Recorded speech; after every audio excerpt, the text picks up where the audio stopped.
अगर हमसे कोई रेस्पिरेशन के बारे में पूछे कि रेस्पिरेशन क्या है एंड उसमें कितने स्टेप होते हैं, तो बच्चे मैं आपको बता दूं कि रेस्पिरेशन जो होता है वो रेस्पिरेशन एक ऐसा प्रोसेस है जिसमें सेल्स फूड मटेरियल का ऑक्सीडेशन करके एनर्जी प्रोड्यूस करती है, और इसी प्रोसेस को अपन क्या बोल देते हैं, रेस्पिरेशन।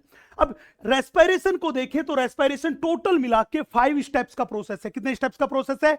5 स्टेप्स का। चलिए हम 1 बाय 1 करके बात करते हैं।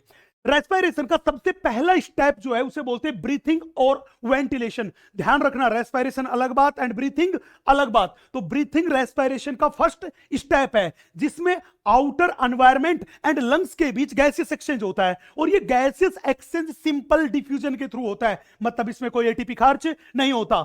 आउटर एनवायरमेंट से O2 रिच एयर का लंग्स में जाना उसको बोलते हैं इंस्पायरेशन, एंड लंग्स से CO2 रिच एयर का एनवायरमेंट में रिलीज होना उसे बोलते हैं एक्सपायरेशन। उसे क्या बोलते हैं? एक्सपायरेशन। मतलब अब एयर जो थी वो कहां आ चुकी है? लंग्स में आ चुकी है। अब रेस्पिरेशन का शुरू होता है सेकंड स्टेप। इस सेकंड स्टेप में गैसियस एक्सचेंज होता है, वो होता है between lungs and blood. Lungs and blood, lungs से CO2, लंग्स से O2 जो थी वो तो जाती है डीऑक्सीजनेटेड ब्लड में, एंड डीऑक्सीजनेटेड ब्लड से CO2 जो आती है वो आती है लंग्स में। अरे डीऑक्सीजनेटेड ब्लड ने ऑक्सीजन ले ली एंड कार्बन डाइऑक्साइड दे दी, तो वो डीऑक्सीजनेटेड ब्लड जो था वो कैसे ब्लड में कन्वर्ट हो गया? अब वो कन्वर्ट हो गया अब ऑक्सीजनेटेड ब्लड में, and deoxygenated blood and lungs के बीच जो गैसियस एक्सचेंज हुआ इसे ही बोलते हैं एक्सटर्नल रेस्पिरेशन और एल्वियोलर वेंटिलेशन। एक्सटर्नल रेस्पिरेशन और एल्वियोलर वेंटिलेशन।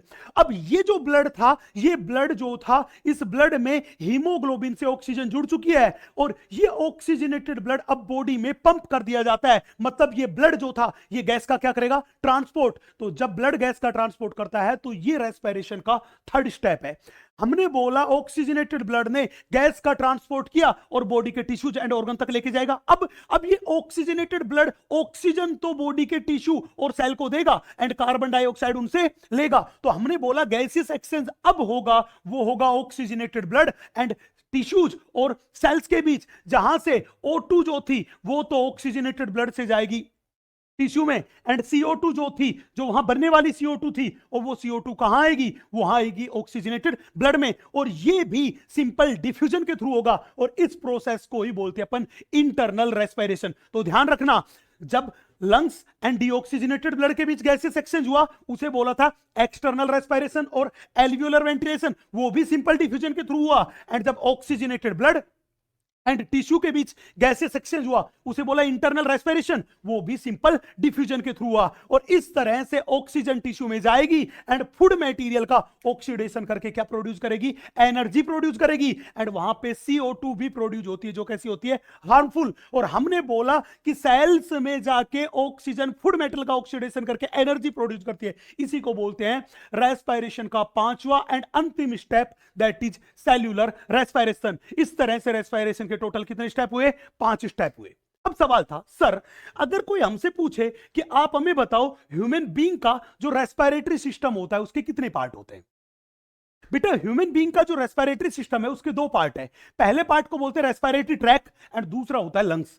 रेस्पिरेटरी ट्रैक क्या होता है आपको पता है? जब एनवायरनमेंट से हम एयर लेते हैं तो सबसे पहले कहां एंटर हुई? नोज की opening, that is external nasal opening और एक्सटर्नल नोस्ट्रिल्स में, और इनसे होती हुई धीरे धीरे आगे बढ़ेगी एंड वो पहुंच जाएगी लंग्स की एल्वियोलाई में। तो एक्सटर्नल नोस्ट्रिल से लेके लंग्स के एल्वियोलाई तक का पूरा रास्ता क्या कहलाता है? Respiratory tract. क्या कहलाता है? Respiratory tract. तो सबसे पहले बात यही करते हैं कि सर रेस्पिरेटरी ट्रैक क्या होता है। हमने बोला एक्सटर्नल नोस्ट्रिल से लेके एल्वियोलाई ऑफ लंग्स तक का पूरा पार्ट क्या कहलाता है? Respiratory tract. अब उसके कौन कौन से पार्ट्स थे बड़े ध्यान से देखना।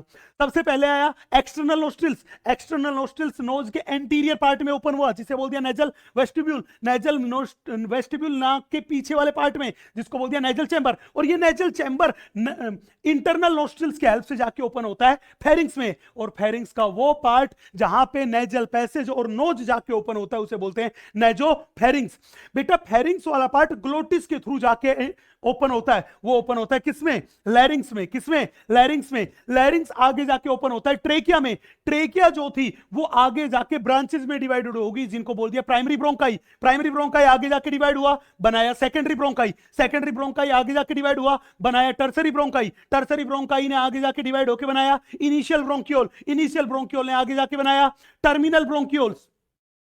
टर्मिनल ब्रोंकियोल्स ने आगे जाके बनाया रेस्पिरेटरी ब्रोंकियोल्स। फिर आया एल्वियोलर डक्ट, फिर आया एट्रिया, फिर आया एल्वियोलर सेक, और फिर आया एल्वियोलाई। तो मैंने कहा ये पूरा का पूरा रेस्पिरेटरी ट्रैक था, from external nostrils to alveoli of lungs. और ये जो एल्वियोलाई ऑफ लंग्स थे, एग्जैक्टली में यही लंग्स की स्ट्रक्चरल एंड फंक्शनल यूनिट है। मतलब ब्लड एंड लंग्स के बीच जब गैसेस एक्सचेंज होता है तो मैक्सिमम गैसेस एक्सचेंज कहां होता है? एल्वियोलाई पे। इसलिए मैं कहूं कि एल्वियोलाई मेन और primary site of gases exchange है between lungs and blood.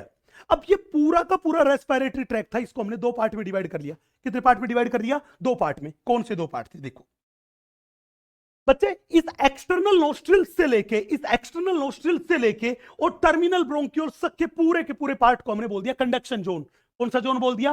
Conduction zone. ये वो पार्ट था जो कि ब्लड के साथ गैसेस एक्सचेंज नहीं कर रहा था, इसका काम था कि बाहर की एयर को ट्रांसपोर्ट करके रेस्पिरेटरी ट्रैक के दूसरे part that is exchange zone तक लेके आना। तो हमने बोला कि रेस्पिरेटरी ट्रैक के कितने पार्ट? दो पार्ट। पहला पार्ट एक्सटर्नल नोस्ट्रिल से लेकर टर्मिनल ब्रोंकियोल्स तक का कंडक्शन जोन, एंड दूसरा रेस्पिरेटरी ब्रोंकियोल से एल्वियोलाई तक का एक्सचेंज जोन। ध्यान रखना, ये कंडक्शन जोन कभी भी ब्लड के साथ गैसेस एक्सचेंज नहीं करता। इसका मेन काम है गैसेस का ट्रांसपोर्ट करना। कहां तक करना? एक्सचेंज जोन तक करना। उसके अलावा इसका क्या काम है? एयर का फिल्ट्रेशन करना, कि उसमें कोई डस्ट पार्टिकल्स और हार्मफुल पार्टिकल्स प्रेजेंट है तो उन्हें फिल्टर करना। तीसरा, जो एक्सटर्नल एयर थी वो ड्राई एयर थी, उस ड्राई एयर को मॉइस्ट एयर में कन्वर्ट करना, that is humidification of air. वो भी किसका फंक्शन है? वो फंक्शन है कंडक्शन जोन का। एंड अंतिम बात करूं मैं तो एक्सटर्नल एयर के टेंपरेचर को बॉडी के टेंपरेचर के बराबर बनाना, मतलब ये इक्वलाइज करता है external air temperature to body temperature. ये सारे काम किसके हैं? ये सारे काम है कंडक्शन जोन की। सवाल था सर फिर एक्सचेंज जोन का क्या काम? अरे नाम से ही पता चल रहा है एक्सचेंज जोन। इस एक्सचेंज जोन का काम क्या था? इस एक्सचेंज जोन का काम था, वो था ब्लड एंड लंग्स के बीच गैसेस एक्सचेंज करवाना। तो हमने बोला ब्लड एंड लंग्स के बीच गैसेस एक्सचेंज का काम कौन सा करता है? एक्सचेंज जोन करता है। लेकिन उसमें भी मैक्सिमम गैसेस एक्सचेंज कौन करवाता है? वो करवाता है एल्वियोलाई। इसीलिए तो एल्वियोलाई को बोलते हैं लंग्स की स्ट्रक्चरल एंड फंक्शनल यूनिट। बोलो हाँ कि ना?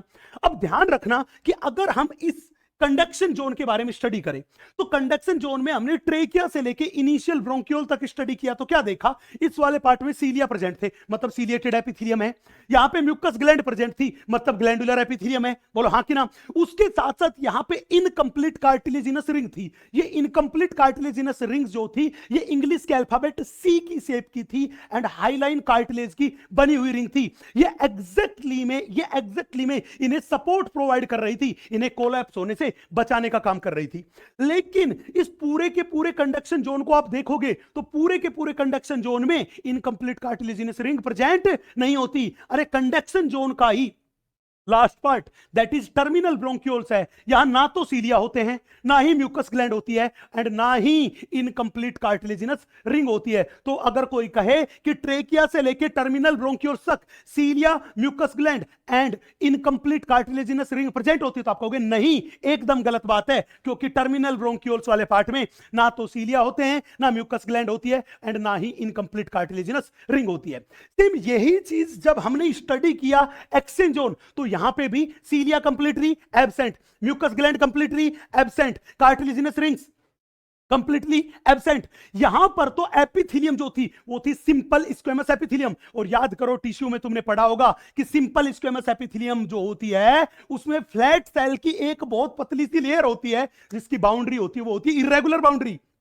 तो इसीलिए एनसीईआरटी ने एल्वियोलाई में लिखा है कि ये क्या है? तो उसने लिखा है ये अपने पास है थिन इरेगुलर, ये अपने पास है थिन एंड इरेगुलर वॉल वाली स्ट्रक्चर है, thin and irregular walled structure है जिसमें ब्लड सर्कुलेशन भी प्रेजेंट होता है, that is thin irregular walled and vascularised structure है क्या, एल्वियोलाई।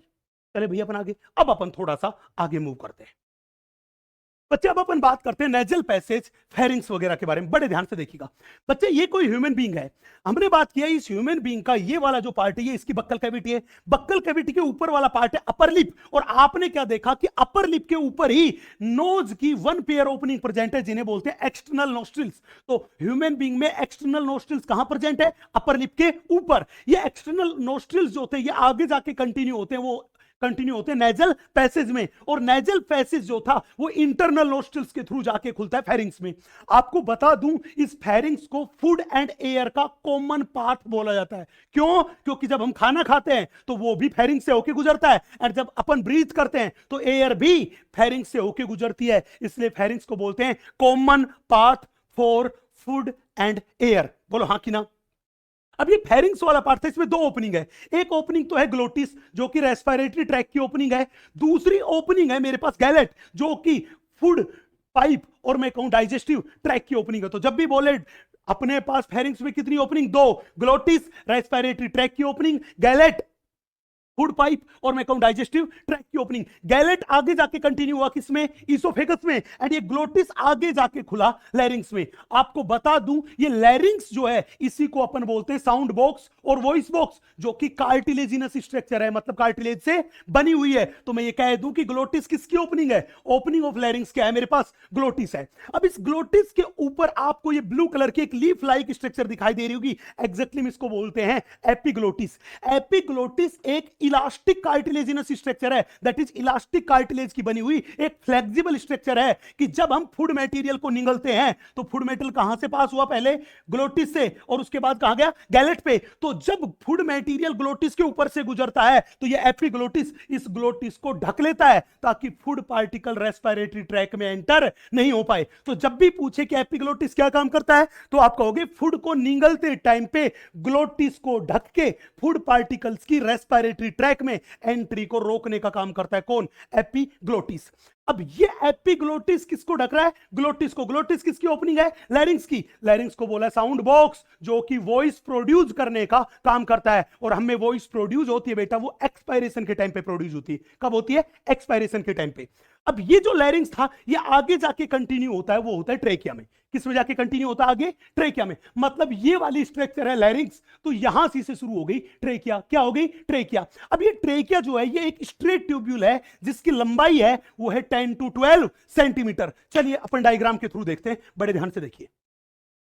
अपने बोला ये व्हाइट वाली जो मेरे पास है ये ट्रेकिया है। ट्रेकिया यहां नेक से शुरू हुई, नेक से ट्रेकिया शुरू हुई जिसकी लेंथ मैंने बोला 10 to 12 सेंटीमीटर, मतलब ये लगभग जाके इस जगह पे जाके खत्म होगी। अरे हाँ कि ना, यहां पॉइंट पे जाके ट्रेकिया खत्म होगी, ये वाला पॉइंट जो था यहां पे जाके ट्रेकिया खत्म हुई, और ट्रेकिया दो ब्रांचेज में डिवाइड होगी। कितनी ब्रांचेज में, दो ब्रांचेज में। जैसा कि आपको पता है कि ह्यूमन बीइंग में वन पेयर लंग्स होते हैं, एक राइट वाला एंड एक लेफ्ट वाला, टोटल मिला के दो, एक राइट वाला फेफड़ा और एक दूसरा लेफ्ट वाला। ट्रेकिया यहां पे इस जगह पे जाके दो ब्रांचेज में डिवाइडेड हुई, और जहां पे ट्रेकिया दो ब्रांचेज में डिवाइड हुई हमने देखा वो पॉइंट जो था वो हमारे 5वें नंबर की थोरेसिक वर्टिब्री के सामने था। किसके सामने था, 5वीं थोरेसिक वर्टिब्री के सामने था, जिसको मैंने बोल दिया T5, that is 5th thoracic vertebrae. तो जब भी पूछे कौन से पॉइंट पे जाके ट्रेकिया दो ब्रांचेज में डिवाइड हुई तो आप कहोगे 5वीं थोरेसिक वर्टिब्री पे जाके ट्रेकिया दो ब्रांचेज में डिवाइडेड हुई, और उन ब्रांचेज को बोलते हैं प्राइमरी ब्रोंकाई और प्राइमरी ब्रोंकस। प्राइमरी ब्रोंकाई और प्राइमरी ब्रोंकस। ये प्राइमरी ब्रोंकाई वाला पार्ट जो लेफ्ट लंग में गया उसको बोल दिया लेफ्ट प्राइमरी ब्रोंकाई, ये प्राइमरी ब्रोंकाई वाला पार्ट जो राइट वाले फेफड़े में गया उसे बोल दिया राइट प्राइमरी ब्रोंकाई। बोलो हाँ कि ना। तो कहने का मतलब प्राइमरी ब्रोंकाई ही रेस्पिरेटरी ट्रैक की वो स्ट्रक्चर थी जो सबसे पहले लंग्स में एंटर होती है। मतलब primary bronchi, secondary, tertiary, initial bronchiole, terminal bronchiole, respiratory bronchiole, alveolar duct, atria, alveolar sac, alveoli, ये पूरा का पूरा नेटवर्क किसके अंदर प्रेजेंट होता है, लंग्स के अंदर प्रेजेंट होता है। तभी तो एनसीईआरटी ने कहा है कि branching network of bronchi, bronchioles and alveoli comprises the lungs. कि लंग्स किससे बना है, अंदर से देखोगे तो लंग्स जो था वो ब्रोंकाई, ब्रोंकियोल्स एंड एल्वियोलाई के ब्रांचिंग नेटवर्क से बना है। बोलो हाँ कि ना। चलो मैं आगे। तो बड़ा फेमस सवाल था, ट्रेकिया जो थी वो कहां तक, लगभग मिड थोरेक्स पर T5 पर जाके दो ब्रांचेस में डिवाइडेड हो गई, जिन्हें बोल दिया प्राइमरी ब्रोंकाई। राइट वाली गई राइट वाले फेफड़े में, लेफ्ट प्राइमरी ब्रोंकाई गई लेफ्ट वाले फेफड़े में गई। बोलो हाँ कि ना। अब ये जो ट्रेकिया वाला पार्ट था, हमने बोला ट्रेकिया से लेके इनिशियल ब्रोंक्यूल तक के पूरे पार्ट में इनकंप्लीट कार्टिलेजिनस रिंग प्रेजेंट थी, जो कि हाइलिन कार्टिलेज की बनी हुई थी एंड सी शेप्ड रिंग थी। ये एग्जैक्टली में ट्रेकिया को सपोर्ट प्रोवाइड करने का काम करती है, मतलब ट्रेकिया को पिचकने से बचाने का काम करती है। बोलो हाँ कि ना। अब हमने देखा कि जो ही प्राइमरी ब्रोंकाई लंग्स में एंटर हुआ, ये जाके डिवाइडेड हो गया ब्रांचेस में, that is secondary bronchi, tertiary bronchi, initial bronchiole, terminal bronchiole, respiratory bronchiole, alveolar duct, atria, alveolar sac and alveoli. तो हमने बोला ये जो अपन ने येलो कलर के कुछ बनाए, ये अपने पास से ब्रोंक्यूल्स, लास्ट में जाके इनसे क्या बने, ये बने एल्वियोलाई। बेटा ये जो दिखाई दे रही है अपने पास एल्वियोलाई है, और इन एल्वियोलाई को ही बोलते हैं लंग्स की स्ट्रक्चरल एंड फंक्शनल यूनिट। आपको ये बता दूं मैं कि ये एल्वियोलाई को ही बोलते हैं लंग्स की स्ट्रक्चरल एंड फंक्शनल यूनिट, और दोनों फेफड़ों में टोटल मिला के 300 मिलियन एल्वियोलाई प्रेजेंट है, जो कि लंग्स का सरफेस एरिया बढ़ाने का काम करते हैं, ताकि गैसियस एक्सचेंज ज्यादा से ज्यादा हो पाए। चले भैया, अब हमने बोला कि अब अपन बात करते हैं, वो बात शुरू करते हैं लंग्स के बारे में। बच्चे लंग्स जो होते हैं वो ह्यूमन बीइंग में होते हैं दो, दैट इज वन पेयर, एक राइट वाला एंड एक लेफ्ट वाला। राइट वाले लंग का साइज बड़ा एंड लेफ्ट वाले का छोटा। लंग्स जो होते हैं वो इस thoracic cavity and thoracic chamber में लोकेटेड होते हैं। अरे हाँ कि ना। और thoracic cavity and thoracic chamber जो था, ये एनाटोमिकली एयर टाइट चैम्बर है, एनाटोमिकली एयर टाइट चैम्बर है। सवाल था सर इस थोरेसिक चैम्बर का फॉर्मेशन कौन करता है। बेटा एनसीईआरटी माता कहती है कि ये वाला पार्ट थोरेक्स वाला पार्ट है, ये थोरेसिक चैम्बर है, और इस थोरेसिक चैम्बर का डोर्सल सरफेस पे फॉर्मेशन करती है वर्टेब्रल कॉलम, वेंट्रल सरफेस पे फॉर्मेशन करती है वो करती है स्टर्नम, लेटरल सरफेस पे करती है रिब्स, लेटरल सरफेस पे करती है रिब्स, पोस्टीरियर पार्ट में यहां प्रेजेंट है मस्कुलर डायफ्राम, जो कि एक इंस्पायरेटरी मसल है। ये फॉर्मेशन करती है किसका, थोरेसिक चैम्बर का, और थोरेसिक चैम्बर में ही लोकेटेड होते हैं हमारे लंग्स। अरे हाँ कि ना। तो हमने बोला कि ये व्हाइट वाला जो मेरे पास था, ये तो अपने पास है कट एंड ऑफ रिब्स, ये नीचे की साइड ये जो बना दिया ब्लू वाला, ये अपने पास है डायफ्राम, और ये थोरेक्स वाले पार्ट में रहे दोनों के दोनों लंग्स, एक राइट वाला एंड दूसरा लेफ्ट वाला। दोनों लंग्स के बीच की स्पेस को बोलते हैं बेटा मेडिएस्टिनम, और इस मेडिएस्टिनम में ही लोकेटेड होता है आवर हार्ट, आवर हार्ट। अब ये हार्ट जो होता है ये थोड़ा सा शिफ्टेड होता है, टिल्टेड होता है टुवर्ड्स लेफ्ट साइड, तो जिसकी वजह से लेफ्ट वाले फेफड़े पे ये एक कंप्रेशन लगाता है, और इसके कंप्रेशन की वजह से लेफ्ट वाले फेफड़े पे एक डिप्रेशन बन जाता है, जिसको बोलते हैं कार्डियक नोच। तो जब भी बोले कार्डियक नोच किसके कंप्रेशन की वजह से बना, आप कहोगे लंग्स के कंप्रेशन की वजह से बना। कौन से फेफड़े में, लेफ्ट वाले फेफड़े में। कौन सी सरफेस पे, आउटर सरफेस पे कि इनर पे। तो ये वाली तो फेफड़े की आउटर सरफेस, और ये वाली कौन सी, inner surface, that is inner surface of left lung पे बना। बोलो हाँ कि ना।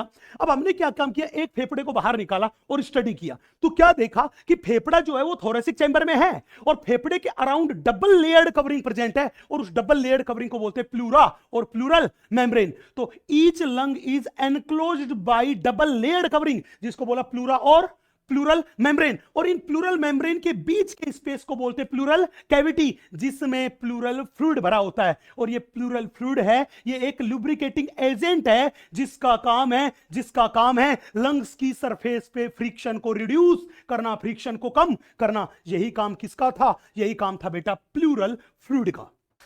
चले भैया अपन आगे, अब अपन थोड़ा सा आगे मूव करते हैं। जैसा कि हमने बताया कि लंग्स की स्ट्रक्चरल एंड फंक्शनल यूनिट कौन सी थी, एल्वियोलाई। तो अब एग्जैक्टली में हम यहां पे बात जो आपके सामने कर रहे हैं वो बात करेंगे किसके बारे में, एल्वियोलाई के बारे में। देखिएगा बड़े ध्यान से बच्चे, ये हमने आपके सामने बनाया, ये एक एल्वियोलाई बनाया, और मैंने पहले बोला था कि एनसीईआरटी ने एल्वियोलाई में लिख रखा है thin irregular walled vascularized structure. Thin है, इरेगुलर वॉल है एंड वेस्कुलराइज्ड, मतलब उसमें ब्लड सर्कुलेशन प्रेजेंट है।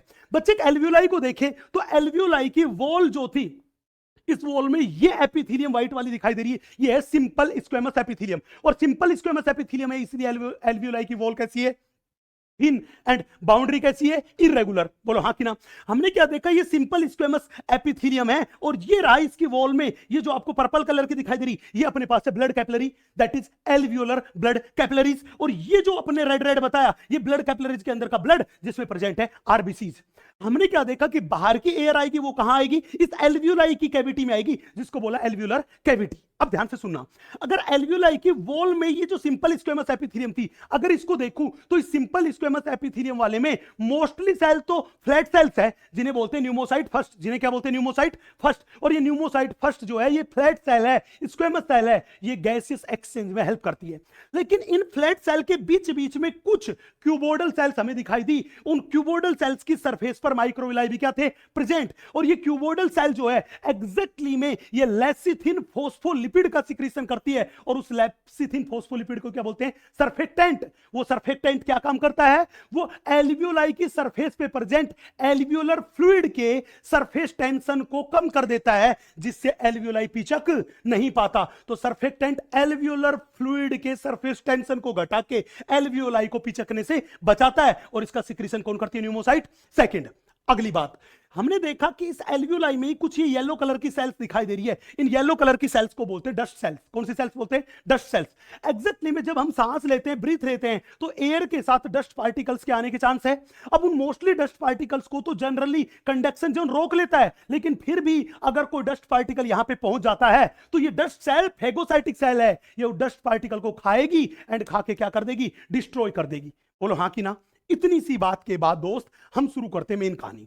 हमने बोला बाहर की एयर आई, और वो कहां भरी हुई है, इस एल्वियोलर कैविटी में भरी हुई है। और हमें पता था कि एल्वियोलाई ही ब्लड के साथ गैसियस एक्सचेंज की मेन साइट थी। हमने बोला ये ब्लड वेसल थी, ब्लड कैपिलरी थी। बोलो हाँ कि ना। तो अगर एल्वियोलाई की कैविटी से ऑक्सीजन जाएगी तो कहां जाएगी, इस व्हाइट कलर की एपिथेलियम को क्रॉस करेगी, भरे हुए ग्रीन वाले मटेरियल को क्रॉस करेगी, फिर ब्लड कैपिलरी की वॉल को क्रॉस करेगी, तभी तो ब्लड में जाएगी। बोलो हाँ कि ना। इसी तरह ब्लड से CO2 जाएगी तो पहले इस पर्पल वाली लेयर को क्रॉस करेगी, फिर इस ग्रीन वाले मटेरियल को क्रॉस करेगी, फिर इस व्हाइट वाली लेयर को क्रॉस करेगी, तभी तो एल्वियोलाई की कैविटी में आ पाएगी। तो मैंने ये कहा कि एल्वियोलाई एंड ब्लड के बीच जब गैसियस एक्सचेंज होता है, तो टोटल वो कितनी लेयर को क्रॉस करके गैस जाती है, 3 लेयर को। यहां पे देखते हो कौन कौन सी लेयर थी, व्हाइट वाली epithelium of alveolar wall, green वाली बेसमेंट सबस्टेंस, एंड ये पर्पल वाली क्या है, ये मेरे पास है एपिथेलियम ऑफ एल्वियोलर कैपिलरी। और ब्लड कैपिलरी की जो एपिथेलियम थी, वॉल की जो एपिथेलियम थी, वो क्या थी, सिंपल स्क्वेमस एपिथेलियम, जिसे अपन बोलते थे एंडोथेलियम। तो 3 लेयर को क्रॉस किया, epithelium of alveolar wall, basement substance and epithelium of alveolar capillary. इन तीनों को मिला के अपन बोलते हैं डिफ्यूजन मेम्ब्रेन, क्योंकि जब भी गैस का डिफ्यूजन होगा तो वो इन 3 लेयर को ही क्रॉस करके होगा। तो जब भी बोले डिफ्यूजन मेम्ब्रेन कितनी लेयर से बनी हुई है, 3 से, एल्वियोलर वॉल की epithelium, basement substance and epithelium of alveolar blood capillary, जिसको बोलते हैं एंडोथेलियम। इन तीनों से मिलकर बनती है डिफ्यूजन मेम्ब्रेन। और बच्चे ये डिफ्यूजन मेम्ब्रेन की मोटाई 1 mm से भी कम होती है, लेस देन 1 mm थिक होती है। बोलो हाँ कि ना। ध्यान रखना, डिफ्यूजन मेम्ब्रेन जितनी पतली होगी, गैसियस एक्सचेंज उतना ज्यादा होगा, गैसों का डिफ्यूजन उतना आसानी से होगा, और जितनी मोटी होगी, गैसियस एक्सचेंज में उतनी ज्यादा दिक्कत आएगी। बोलो हाँ कि ना। अपन थोड़ा सा आगे मूव करते हैं। अब बात करते बेटा, बात करते ब्रीथिंग के बारे में। जैसा कि मैंने आपको बताया था कि रेस्पिरेशन अलग बात एंड ब्रीथिंग अलग बात। ब्रीथिंग तो रेस्पिरेशन का फर्स्ट स्टेप है, जबकि रेस्पिरेशन एक कॉम्प्लेक्स प्रोसेस है जो कुल मिला के 5 स्टेप्स में कंप्लीट हुआ। बोलो हाँ कि ना। अब एक नॉर्मल ह्यूमन बीइंग जो था, वो एक नॉर्मल हेल्दी पर्सन 1 मिनट में 12 to 16 टाइम्स ब्रीथ करता है। अरे हाँ कि ना। अब पूछेगा सर ब्रीथिंग जो थी वो थी क्या। बेटा अगर कोई पर्सन एक बार ब्रीथिंग करेगा तो वो एक बार तो करेगा इंस्पायरेशन एंड एक बार क्या करेगा, एक्सपायरेशन। आपको पता है इंस्पायरेशन में O2 रिच एयर जो थी वो एनवायरमेंट से कहां एंटर होती है, लंग्स में एंटर होती है। एक्सपायरेशन में क्या होता है, CO2 रिच एयर जो थी वो लंग्स से कहां रिलीज होती है, एनवायरमेंट में रिलीज होती है। पहली बात। दूसरी बात, जब इंस्पायरेशन करवाया जाता है तो इंस्पायरेशन के टाइम पे कुछ मसल्स में कॉन्ट्रैक्शन करवाने की जरूरत है, और वो मसल्स जिनमें इंस्पायरेशन के टाइम पे कॉन्ट्रैक्शन करवाते हैं उन्हें बोलते हैं इंस्पायरेटरी मसल्स, जिनमें पहली मसल जो थी वो थी डायफ्राम एंड दूसरी मसल थी एक्सटर्नल इंटरकोस्टल मसल, जिसको बोलते हैं EICM। EICM एंड डायफ्राम में क्या होता है, कॉन्ट्रैक्शन, जिसकी वजह से क्या होता है, इंस्पायरेशन। बोलो हाँ कि ना। जबकि एक्सपायरेशन में, नॉर्मल एक्सपायरेशन में कभी भी मसल में कॉन्ट्रैक्शन करवाने की जरूरत नहीं है। नॉर्मल एक्सपायरेशन तो इन इंस्पायरेटरी मसल के रिलैक्सेशन से ही हो जाएगा। मतलब जो ही इंस्पायरेटरी मसल होगी रिलैक्स, तुरंत के तुरंत क्या हो जाएगा, एक्सपायरेशन हो जाएगा। अब बच्चे इंस्पायरेशन जो था उसमें एयर अंदर गई थी एंड मसल में कॉन्ट्रैक्शन करवाया था, और जब मसल में कॉन्ट्रैक्शन करवाया तो एटीपी क्या हुए, खर्च। इसका मतलब इंस्पायरेशन एक कैसा प्रोसेस, इंस्पायरेशन एक एक्टिव प्रोसेस, जबकि एक्सपायरेशन के टाइम पे किसी मसल में कॉन्ट्रैक्शन नहीं हुआ। इसीलिए हमने बोला कि जब मसल में कॉन्ट्रैक्शन ही नहीं हुआ तो एटीपी खर्च नहीं हुए, इसलिए एक्सपायरेशन कैसा प्रोसेस, एक्सपायरेशन एक पैसिव प्रोसेस है। बच्चे इंस्पायरेशन करने में 2 सेकंड का टाइम लगता है एंड एक्सपायरेशन करने में 3 सेकंड का टाइम लगता है। तो मैं बात करके चलूं कि एक तरह से बोलूं कि एक ब्रीथ को कंप्लीट करने में टोटल कितने सेकंड्स का टाइम लगा बेटा, 5 सेकंड्स का टाइम लगा। ठीक है जी, आगे देखिए कहानी। सवाल था सर आप ये बताइए कि इंस्पायरेशन की मैकेनिज्म क्या है। बच्चे देखिए, हमने बोला ये थोरेसिक चैम्बर है, ये थोरेसिक चैम्बर है, डोर्सल सरफेस पे वीसी बोले तो वर्टिब्रल कॉलम, नीचे की साइड ये डोम शेप डायफ्राम, आगे की साइड स्टर्नम, ये डॉट डॉट लगा दिए, ये अपने पास लेटरल साइड में प्रेजेंट रिब्स है, और इसके अंदर ये रहा लंग्स, और ये लंग्स की है कैविटी। अब बोला कि इंस्पायरेशन कैसे होता है। बेटा इंस्पायरेशन जब होता है तो इंस्पायरेशन के टाइम पे सबसे पहले इंपल्स पहुंचते हैं डायफ्राम के पास, और जो ही डायफ्राम में कॉन्ट्रैक्शन होगा तो ये डोम शेप डायफ्राम जो था ये फ्लैट हो जाएगा। कैसा हो जाएगा, फ्लैट। मतलब ये डोम शेप डायफ्राम क्या हो जाएगा, फ्लैट, और ये नीचे की तरफ आएगा। जो ही डोम शेप डायफ्राम फ्लैट होगा, डायफ्राम में कॉन्ट्रैक्शन होगा, तो थोरेसिक चैम्बर जो था उसका volume antero posterior axis, anterior posterior axis पे क्या होगा, इंक्रीज। तो बड़ा फेमस क्वेश्चन है कि डायफ्राम में कॉन्ट्रैक्शन होता है तो थोरेसिक कैविटी का वॉल्यूम कहां इंक्रीज होता है, आप कहोगे एंटेरो पोस्टीरियर एक्सिस पे इंक्रीज होता है। उसके बाद कॉन्ट्रैक्शन शुरू होगा, तुरंत बाद वो होगा ईआईसीएम में। जब भी ईआईसीएम में कॉन्ट्रैक्शन होगा, रिब्स एंड स्टर्नम जो थे वो ऊपर की साइड एंड बाहर की side upward and outward movement करेंगे। अरे जब वो अपवर्ड एंड आउटवर्ड मूवमेंट करेंगे तो ये वाला जो पोर्शन था ये यहां से इधर की साइड शिफ्ट होगा। जब इधर की साइड शिफ्ट होगा तो थोरेसिक कैविटी और थोरेसिक चैम्बर का वॉल्यूम कौन सी एक्सिस पे, डोर्सो वेंट्रल एक्सिस पे इंक्रीज होगा। तो बड़ा फेमस सवाल, डायफ्राम में कॉन्ट्रैक्शन होगा तो थोरेसिक चैम्बर का वॉल्यूम इंक्रीज होगा एंटेरो पोस्टीरियर एक्सिस पे। ईआईसीएम में कॉन्ट्रैक्शन होगा तो थोरेसिक चैम्बर का वॉल्यूम इंक्रीज होगा, वो होगा डोर्सो वेंट्रल एक्सिस पे। मतलब ये दोनों की दोनों इंस्पायरेटरी मसल थी, जब इनमें कॉन्ट्रैक्शन हुआ तो थोरेसिक चैम्बर का वॉल्यूम क्या हुआ, इंक्रीज। अब बेटा हम डायरेक्टली कभी भी लंग्स का वॉल्यूम इंक्रीज नहीं कर सकते क्योंकि हमारे लंग्स में मसल्स नहीं है। तो जैसा वॉल्यूम में चेंज आएगा थोरेसिक चैम्बर में, बिल्कुल वैसा ही चेंज किस में दिखाई देगा, लंग्स के वॉल्यूम में। मतलब थोरेसिक चैम्बर का वॉल्यूम बढ़ेगा तो लंग्स का भी बढ़ेगा, थोरेसिक चैम्बर का घटेगा तो लंग्स का भी घटेगा। बिल्कुल एनसीईआरटी माता की लाइन है। तो यहां पे इन दोनों की वजह से थोरेसिक चैम्बर का वॉल्यूम क्या किया, बढ़ाया। तो ऐसा ही चेंज किस में देखने को मिला, लंग्स के वॉल्यूम में। तो लंग्स का वॉल्यूम भी बढ़ा। अरे जब लंग्स का वॉल्यूम बढ़ गया लेकिन भरी हुई गैस का अमाउंट तो पहले के बराबर है, तो मैंने कहा लंग्स के अंदर जो भरी हुई गैस है उसकी वजह से जो दबाव लगता है उसे बोलते हैं इंट्रा पल्मोनरी प्रेशर। जब लंग्स का वॉल्यूम बढ़ गया और गैस का अमाउंट कांस्टेंट था तो मैंने बोला इंट्रा पल्मोनरी प्रेशर क्या हुआ, कम।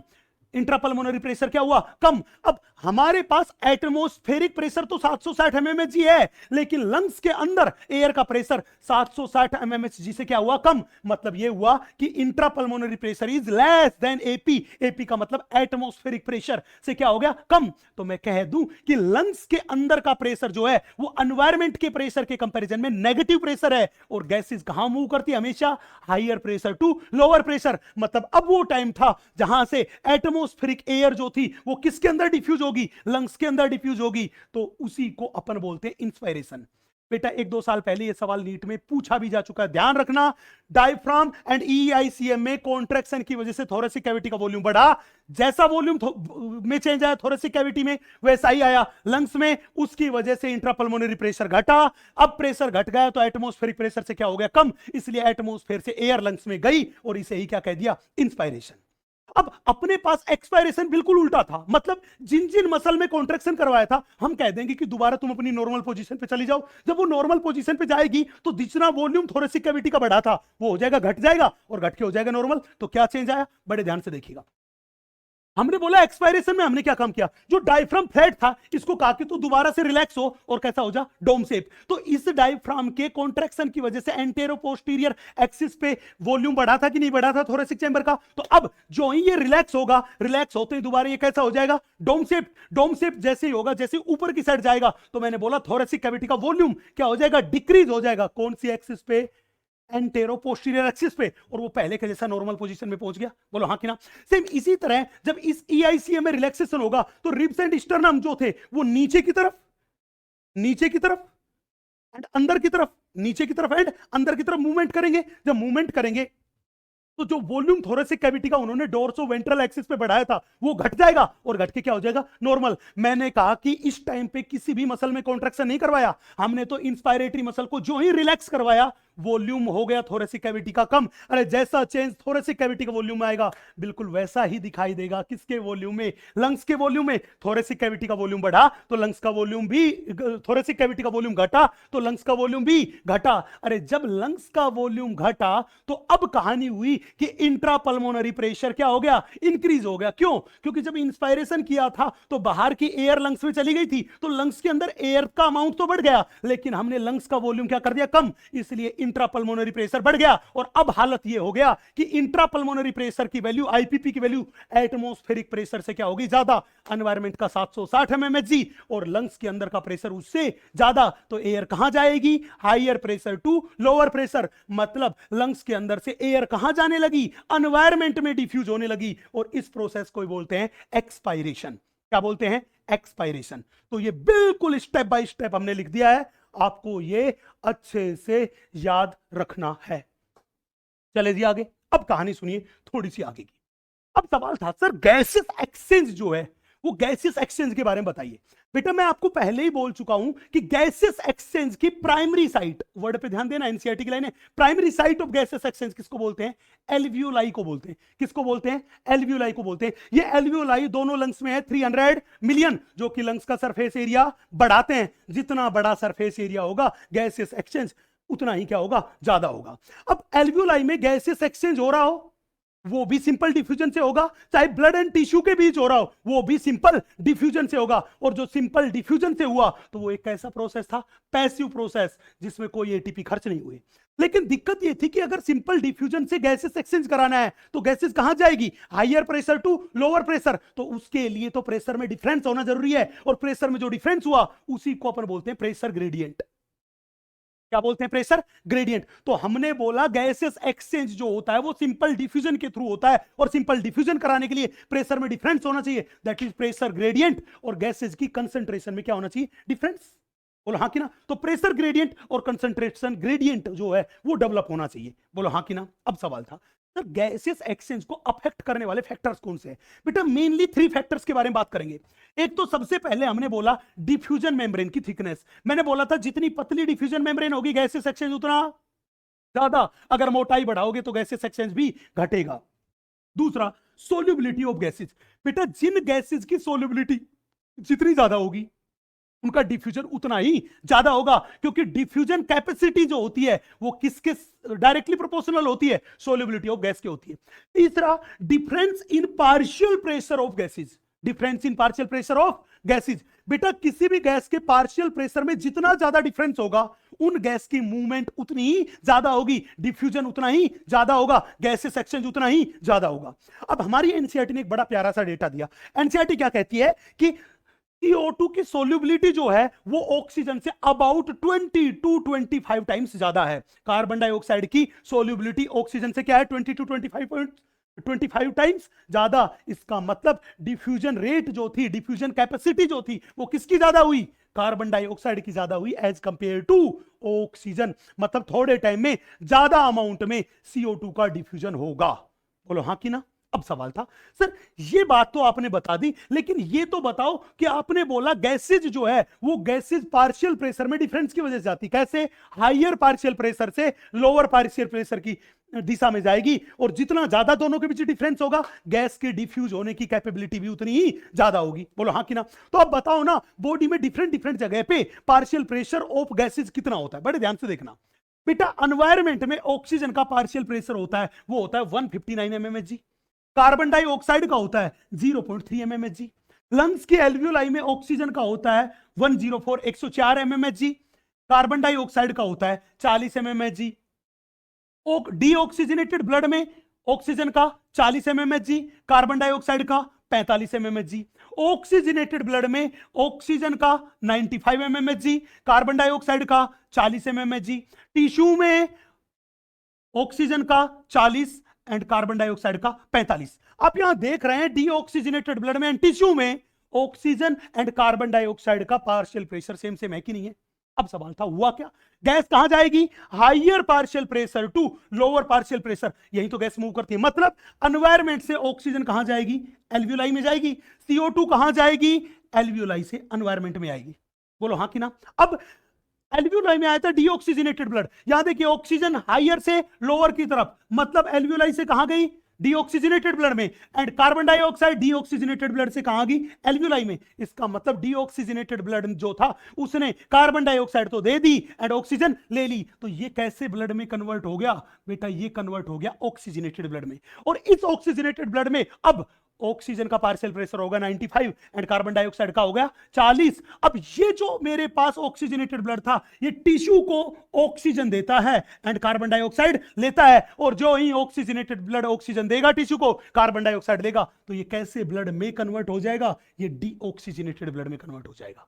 तो पार्शियल प्रेशर की वैल्यू आपको याद रखनी है, तभी आप बता पाओगे गैस की धर से किस डायरेक्शन से किस डायरेक्शन में जा रही है। ठीक है जी, अब अपन थोड़ा सा आगे मूव करते हैं। देखिएगा अगला था सर ट्रांसपोर्ट ऑफ गैसेस के बारे में बताइए। बेटा जब भी हम ट्रांसपोर्ट ऑफ गैसेस के बारे में बात करते हैं तो सबसे पहले ऑक्सीजन का ट्रांसपोर्ट। बच्चे लगभग 97% ऑक्सीजन जो थी वो ऑक्सीजन का ट्रांसपोर्ट आरबीसी करती है। कौन करती है, आरबीसी। एग्जैक्टली में 97% ऑक्सीजन आरबीसी में प्रेजेंट हीमोग्लोबिन से जुड़ती है एंड हीमोग्लोबिन से जुड़ के फॉर्मेशन करती है ऑक्सी हीमोग्लोबिन का। तो मैं ये कह दूं 97% O2 का ट्रांसपोर्ट आरबीसी ऑक्सी हीमोग्लोबिन की फॉर्म में करती है एंड अबाउट 3% O2 जो है वो ब्लड प्लाज्मा में डिजोल्व फॉर्म में जाती है। किसमें डिजोल्व फॉर्म में, ब्लड प्लाज्मा में डिजोल्व फॉर्म में जाती है। चलिए भैया अपना आगे नेक्स्ट हम बात करते हैं आपसे CO2 के ट्रांसपोर्ट के बारे में। बच्चे लगभग 70% CO2 का ट्रांसपोर्ट जो होता है वो बाइकार्बोनेट की फॉर्म में होता है। किस फॉर्म में होता है, बाइकार्बोनेट की फॉर्म में। तो मैं ये कह दूं कि मैक्सिमम CO2 का ट्रांसपोर्ट किस फॉर्म में हुआ, बाइकार्बोनेट की फॉर्म में। लगभग 20 to 25% CO2 जो थी उसका ट्रांसपोर्ट आरबीसी करती। कैसे, लगभग 20 to 25% CO2 जो थी वो हीमोग्लोबिन से जुड़ जाती है एंड हीमोग्लोबिन से जुड़ के बना लेती है दोस्तों carb amino haemoglobin. Carb amino haemoglobin. तो मैंने कहा कि 20 to 25% CO2 का transport RBC carb amino haemoglobin के रूप में करती है और लगभग 7% CO2 जो थी वो ब्लड प्लाज्मा में डिजोल्व फॉर्म में जाती है। आप यहां क्लियरली देख पा रहे होंगे कि ऑक्सीजन तो कितने परसेंट डिजोल्व हो रही थी, 3%। कार्बन डाइऑक्साइड कितने परसेंट, 7%। क्योंकि मैंने बताया था कि CO2 की सोल्यूबिलिटी जो होती है वो अपने पास का ऑक्सीजन की तुलना में 20 to 25% क्या होती है, ज्यादा होती है। बोलो हाँ कि ना। अब अपन थोड़ा सा आगे मूव करते हैं। सवाल था सर एक कर्व बनता है जिसको बोलते हैं ऑक्सी हीमोग्लोबिन डिसोसिएशन कर्व। अब बताओ ना ये ऑक्सी हीमोग्लोबिन डिसोसिएशन कर्व क्या है। बेटा एग्जैक्टली में ये ऑक्सी हीमोग्लोबिन डिसोसिएशन कर्व है, ये एक ग्राफ था। किस किस के बीच था, percentage of saturated haemoglobin with O2 कि कितने परसेंट हीमोग्लोबिन से O2 जुड़ गया एंड दूसरा पार्शियल प्रेशर ऑफ ऑक्सीजन। इन दोनों के बीच के ग्राफ को ही हमने बोल दिया ऑक्सी हीमोग्लोबिन डिसोसिएशन कर्व या जिसको शॉर्ट में बोल दूं ODC। अब ध्यान रखना हीमोग्लोबिन के लिए डिसोसिएशन कर्व जो होता है ये होता है सिग्मोइड। कैसा होता है, सिग्मोइड। आपको याद होगा कि हमारी मसल्स में भी एक रेस्पिरेटरी पिगमेंट होता है जिसे बोलते हैं मायोग्लोबिन, और उस मायोग्लोबिन के लिए ये डिसोसिएशन कर्व जो होता है ये होता है हाइपरबोलिक। क्या होता है, हाइपरबोलिक। अब सवाल था सर अगर ह्यूमन बीइंग की दो स्टेजेस को कंपेयर करें, अपन सबसे पहले फीटल स्टेज एंड दूसरी स्टेज को कंपेयर करें, वो करें एडल्ट स्टेज। तो फीटस वाला जो स्टेज थी उस फीटस के पास जो हीमोग्लोबिन था उसे बोलते बेटा फीटल हीमोग्लोबिन। उसे क्या बोलते हैं, फीटल हीमोग्लोबिन। और एक एडल्ट ह्यूमन बीइंग में जो हीमोग्लोबिन है उसे बोलते हैं एडल्ट हीमोग्लोबिन। फीटल हीमोग्लोबिन को बोल दिया HbF एंड एडल्ट हीमोग्लोबिन को बोल दिया HbA। आपको बता दूं कि फीटस वाला जो हीमोग्लोबिन है उसकी oxygen binding affinity adult haemoglobin से होती है ज्यादा, एडल्ट हीमोग्लोबिन से होती है ज्यादा। ठीक है, ये तो थी जनरल बात। अब हम बात करते हैं इस ऑक्सी हीमोग्लोबिन डिसोसिएशन कर्व के बारे में, बड़े ध्यान से देखना। बेटा ये जो मैंने बनाया, मैंने कहा ऑक्सी हीमोग्लोबिन डिसोसिएशन कर्व जो होता है वो एडल्ट हीमोग्लोबिन का अपन स्टडी कर रहे हैं, और वो कैसा है, सिग्मोइड। कैसा कर्व है, सिग्मोइड। जहां पे मैंने एक्स एक्सिस पे तो लिया partial pressure of oxygen and Y axis पे लिया परसेंटेज ऑफ सैचुरेटेड हीमोग्लोबिन। बोलो हाँ कि ना। हमने क्या काम किया, सबसे पहले ऑक्सीजनेटेड ब्लड दिया और उस ऑक्सीजनेटेड ब्लड को स्टडी किया। जब ऑक्सीजनेटेड ब्लड को स्टडी किया तो पाया कि ऑक्सीजनेटेड ब्लड में 97% हीमोग्लोबिन से ऑक्सीजन जुड़ी हुई है। कितने परसेंट हीमोग्लोबिन से, 97% से, मतलब 97% हीमोग्लोबिन ऑक्सीजन से सैचुरेटेड है। बोलो हाँ कि ना।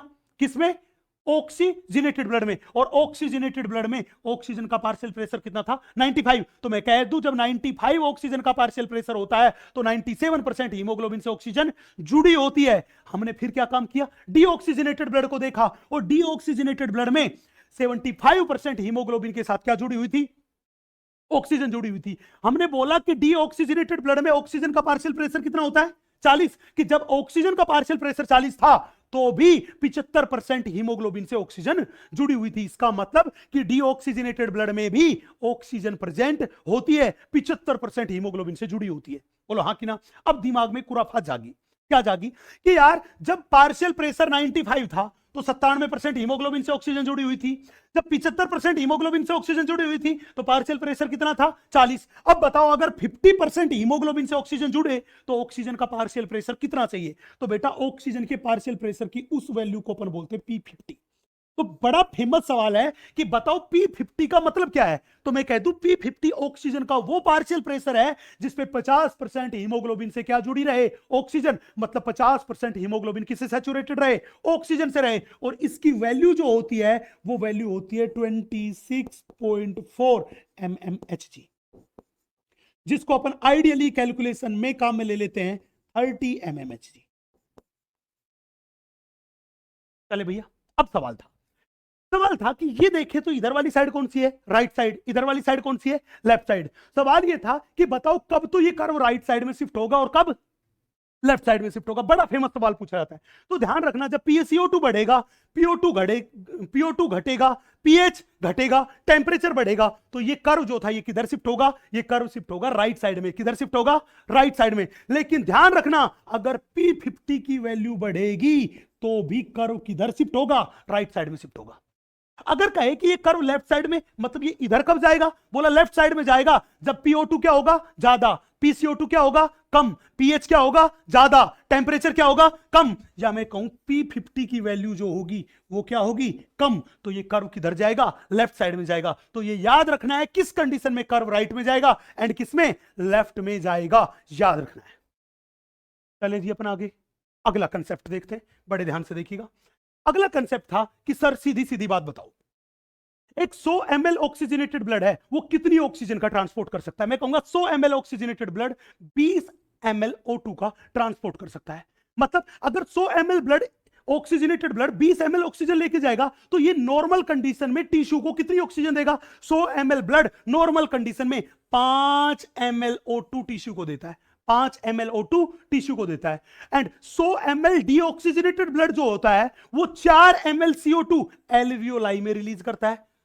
तो 100 ml ब्लड जो था ऑक्सीजनेटेड वो 5 ml O2 दे रहा था टिश्यू को, and 100 ml deoxygenated blood 4 ml CO2 कहां दे रहा था, टिश्यू में दे रहा था। बोला कि कोई पर्सन बहुत हैवी एक्सरसाइज करता है तो हैवी एक्सरसाइज के टाइम पे 100 ml ब्लड कितने ml ऑक्सीजन मसल्स को और टिश्यू को देगा। तो ध्यान रखना हैवी एक्सरसाइज और हार्ड वर्क के टाइम पे 100 ml blood 15 ml oxygen tissue और मसल्स को डिलीवर करता है। यह डेटा याद रखना है, बड़ा इंपॉर्टेंट डेटा है। ठीक है जी, नेक्स्ट अगला था ट्रांसपोर्ट ऑफ CO2। जैसा कि मैंने बोला आपसे कि लगभग 70% CO2 का ट्रांसपोर्ट बाइकार्बोनेट की फॉर्म में, 20 से 25% CO2 का ट्रांसपोर्ट कार्ब एमिनो हीमोग्लोबिन के रूप में आरबीसी करती है, एंड 7% जो थी वो ब्लड प्लाज्मा में डिसॉल्व फॉर्म में। अब मान लीजिए बेटा ये अपने पास टिश्यू है, आपको पता है टिश्यू में लगातार मेटाबॉलिक एक्टिविटी होती रहती है और उन मेटाबॉलिक एक्टिविटी में ऑक्सीजन तो लगातार कंज्यूम होती है एंड कार्बन डाइऑक्साइड लगातार प्रोड्यूस होती है। तो टिश्यू लेवल पर PO2 तो लगातार होता रहेगा कम एंड PuCO2 होता रहेगा इंक्रीज। मेटाबॉलिक एक्टिविटी हो रही है तो हीट प्रोड्यूस हो रही है, इसलिए टिश्यू लेवल पर टेंपरेचर क्या होगा, हाई। कई सारे acid like lactic acid, carbonic acid बन रहे हैं, इसलिए pH क्या होगा, कम। बेटा ये चारों की चारों कंडीशन तो वो थी जो कि ऑक्सी हीमोग्लोबिन हीमोग्लोबिन को तोड़ने का काम कर रही थी, ऑक्सी हीमोग्लोबिन के डिसोसिएशन के लिए जिम्मेदार थी। बोलो हाँ कि ना? अरे हाँ कि ना? तो हुआ भी यही कि आप यहां देख रहे होंगे कि अपने पास ये ऑक्सीजनेटेड ब्लड आया और ये आरबीसी में रहा HbO2, that is oxy haemoglobin. जहां पे PCO2 ज्यादा था, PO2 कम था, पीएच कम थी, टेम्परेचर ज्यादा था, तुरंत के तुरंत ये टूटा और इसने ऑक्सीजन क्या कर दी? डिलीवर, और हीमोग्लोबिन हो गया अलग। बोलो हाँ कि ना? अब हुआ क्या? सेल में CO2 प्रोड्यूस हो रहा था, 20 to 25% CO2 हीमोग्लोबिन से जुड़ा और जुड़ के उसने बना लिया कार्ब एमिनो हीमोग्लोबिन। क्या बना लिया? Carb amino haemoglobin. लगभग 70% CO2 जो थी वो आरबीसी के अंदर आई और आरबीसी के वाटर से रिएक्शन करी एंजाइम की प्रेजेंस में, जिसे बोलते हैं कार्बोनिक एनहाइड्रेज, और क्या बना? H2CO3। क्या बना? H2CO3। इस H2CO3 को इस कार्बोनिक एनहाइड्रेज ने फिर तोड़ दिया, किसमें? H plus and HCO3 minus में। और ये HCO3 माइनस ही तो क्या था? यही तो था बाइकार्बोनेट आयन। और ये आरबीसी की सेल मेम्ब्रेन नेगेटिव आयन के लिए क्या थी? परमिएबल। इसलिए ये HCO3 माइनस आरबीसी से निकल के कहां गया? प्लाज्मा में। जब ये आरबीसी से निकल के प्लाज्मा में आ गया तो आरबीसी के अंदर नेगेटिव आयन की क्या होगी? कमी। तो जितने बाइकार्बोनेट आयन आरबीसी से प्लाज्मा में आए उतने ही क्लोराइड आयन प्लाज्मा से कहां चले गए? आरबीसी के अंदर। और इसे ही अपन बोलते हैं क्लोराइड शिफ्ट। तो जब भी कोई पूछे कि बताओ क्लोराइड शिफ्ट में क्या होता है, तो आप कहोगे बाइकार्बोनेट आयन तो आरबीसी से प्लाज्मा में जाते हैं एंड क्लोराइड आयन जो थे वो प्लाज्मा से आरबीसी में जाते हैं। और ये जो क्लोराइड शिफ्ट है ये टिश्यू लेवल पर होती है जब बाइकार्बोनेट की फॉर्म में कार्बन डाइऑक्साइड का क्या करते हैं? ट्रांसपोर्ट। बोलो हाँ कि ना? बची हुई 7% CO2 जो थी वो प्लाज्मा में आके होगी डिजोल्व, और ये ऑक्सीजनेटेड ब्लड अब कैसे ब्लड में कन्वर्ट हो गया? डीऑक्सीजनेटेड ब्लड में। अब ये डीऑक्सीजनेटेड ब्लड पहुंचता है, ये एल्वियोलाई ऑफ लंग्स में पहुंचता है, फेफड़े में पहुंचता है। किसके लिए? ऑक्सीजनेशन के लिए। ये डीऑक्सीजनेटेड ब्लड आया जिसमें क्या था? बाइकार्बोनेट की फॉर्म में CO2 थी, कार्ब एमिनो हीमोग्लोबिन था एंड ब्लड प्लाज्मा में डिजोल्व CO2 थी।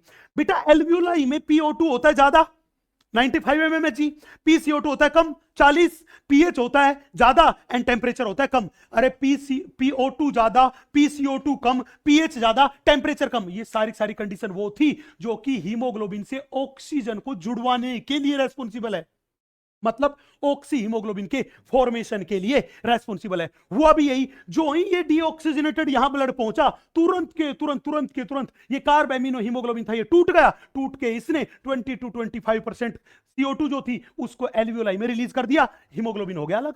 बोलो हाँ कि ना? फिर यहां पे क्या हुआ कि अपने पास ये जो बाइकार्बोनेट आयन जो कहां पे पड़ा था? जो कि प्लाज्मा में पड़ा था, वो प्लाज्मा से वापस आरबीसी में आता है। कहां था? प्लाज्मा से वापस आरबीसी में। अरे जब बाइकार्बोनेट प्लाज्मा से आरबीसी में आ गया तो क्लोराइड जो था वो भी क्या कहेगा? मैं भी वापस जाऊंगा। तो वो आरबीसी से निकल के कहां चला गया? प्लाज्मा में। तो क्लोराइड शिफ्ट हुई थी। जब क्या हुआ था? क्लोराइड शिफ्ट में आरबीसी से बाइकार्बोनेट प्लाज्मा में आया था और क्लोराइड आयन प्लाज्मा से आरबीसी में गए थे। ये तो उल्टा काम हुआ, प्लाज्मा से बाइकार्बोनेट आयन कहां रहे? आरबीसी में, और क्लोराइड आरबीसी से कहां जा रहे हैं? प्लाज्मा में। इसीलिए हम इसको बोलते हैं reverse chloride shift.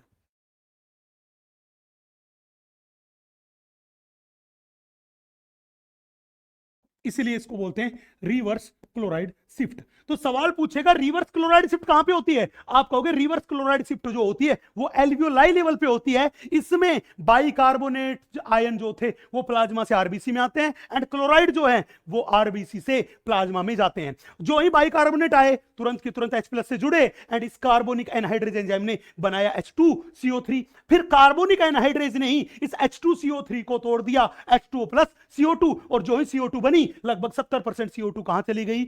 Alveoli of lungs में चली गई। इसी तरह यहां पे प्लाज्मा में डिजोल्व 7% CO2 जो थी वो भी कहां रिलीज हो गई? एल्वियोलाई ऑफ लंग्स में रिलीज हो गई। अब क्या हुआ? लंग्स में, एल्वियोलाई ऑफ लंग्स में ऑक्सीजन का पार्शियल प्रेशर बहुत ज्यादा, यहां पे है बहुत कम। ऑक्सीजन जो थी वो डिफ्यूज हुई, कहां पहुंची? ब्लड में, एंड हीमोग्लोबिन से जुड़ के उसने बना लिया ऑक्सी हीमोग्लोबिन। क्या बना लिया? Oxy haemoglobin. तो ध्यान रखना क्लोराइड शिफ्ट जो थी वो टिश्यू लेवल पे होती है एंड रिवर्स क्लोराइड शिफ्ट जो है वो होती है एल्वियोलाई लेवल पे, वो होती है एल्वियोलाई लेवल पे। ये बात याद रखनी है। जब भी पूछे ऑक्सी हीमोग्लोबिन के फॉर्मेशन के लिए चाहिए PO2 ज्यादा, PCO2 कम, pH ज्यादा, टेम्परेचर कम। जब भी कहे कि ऑक्सी हीमोग्लोबिन के डिसोसिएशन के लिए PCO2 ज्यादा, PO2 कम, pH कम, टेम्परेचर ज्यादा। बोलो हाँ कि ना? चलूं मैं आगे? अपन आगे थोड़ा सा बढ़ते, देखिएगा अगला था ब्रीथिंग रेट जो थी या रेस्पिरेटरी रेट थी, उसको अफेक्ट करने वाले फैक्टर। बेटा ब्रीथिंग रेट या respiratory rate heart beat rate HBR के डायरेक्टली प्रोपोर्शनल होती है, बेसल मेटाबॉलिक रेट के डायरेक्टली प्रोपोर्शनल होती है। पीसीओ2 बढ़ेगा तो ब्रीथिंग रेट बढ़ेगी, कंसंट्रेशन ऑफ H प्लस बढ़ेगा, मतलब अगर पीएच घटेगी, इसका मतलब क्या हुआ, पीएच घटेगी तो ब्रीथिंग रेट बढ़ेगी, टेम्परेचर बढ़ेगा तो ब्रीथिंग रेट बढ़ेगी, P50 की वैल्यू बढ़ेगी तो ब्रीथिंग रेट बढ़ेगी, ऑक्सी हीमोग्लोबिन का डिसोसिएशन ज्यादा होगा तो ब्रीथिंग रेट बढ़ेगी, PO2 बढ़ेगा तो ब्रीथिंग रेट घटेगी, पीएच बढ़ेगी तो ब्रीथिंग रेट घटेगी, बॉडी का साइज बढ़ेगा तो ब्रीथिंग रेट घटेगी। तो ये मैंने पूरा का पूरा रिलेशन आपके सामने लिख दिया है, इसको याद करना है। नेक्स्ट अगला था रेगुलेशन ऑफ रेस्पिरेशन। रेस्पिरेशन को रेगुलेट करने वाले सेंटर में सबसे पहले अपन बात करते हैं न्यूरल कंट्रोल ऑफ रेस्पिरेशन। बेटा रेस्पिरेशन के रेगुलेटरी सेंटर जो होते हैं वो ब्रेन में लोकेटेड होते हैं, मेडुला ओब्लंगेटा पार्ट में एंड पोन्स पार्ट में।